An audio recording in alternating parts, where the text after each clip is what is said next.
안녕하세요. 안과 전문의 김준원입니다. 오늘 제가 준비한 내용은 시력 교정 수술과 근시 퇴행에 관한 이야기입니다.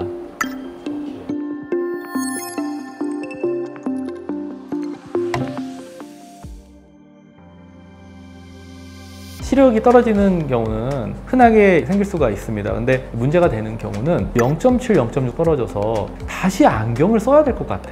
불편해서 한 번 더 수술을 해야 될 것 같아. 이게 사실은 이제 문제가 되는데 한 5년 괜찮다가 이후에 10년, 20년 지났는데 떨어졌어. 이런 경우는 대개는 본인의 근시가 진행한 경우가 더 많습니다. 수술하자마자 보통 한 2, 3년 이내에 퇴행이 생겼다. 그러면 이게 정말 퇴행인 거죠. 그래서 이런 확률이 수술별로 조금씩 차이가 날 수 있어요. 그래서 일반적으로는 스마일이 가장 시력은 안정적으로 유지가 되고, 시력이 떨어지는 이유는 여러 가지가 있습니다. 단기적으로 보면 각막 피부의 모양이 자꾸 바뀌어요. 기껏 깎았더니 다시 두꺼워져. 그럼 시력 떨어지는 거거든요. 근데 각막의 실질 부위, 각막 내부의 속살이죠. 이게 두꺼워지는 경우도 있고, 이제 그런 경우에 시력이 떨어지는 퇴행이 생긴다 할 수 있는 거고요. 그 다음에 각막의 모양은 똑같아요. 근데 떨어졌어. 그러면 안축장의 길이가 바뀐 거예요. 이거는 수술과 무관하게 본인의 근시가 그냥 진행하는 거예요. 20대에도 진행할 수 있고 30대에도 진행할 수 있거든요.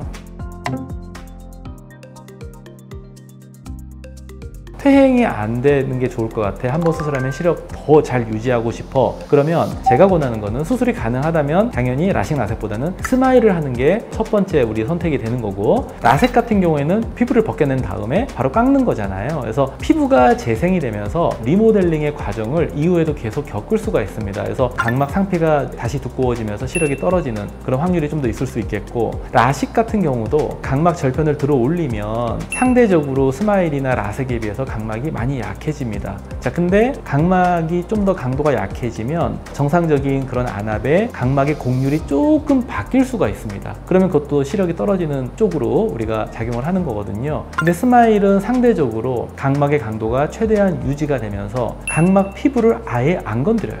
레이저가 각막 내부로 들어가서 그냥 바로 수술이 되는 거예요. 그래서 각막 실질 부위의 모양이 바뀐다던가 각막 상피가 두꺼워진다던가 하는 게 다른 수술보다는 굉장히 적죠. 그래서 스마일 수술이 시력 변화가 가장 적은 수술로 알려져 있습니다.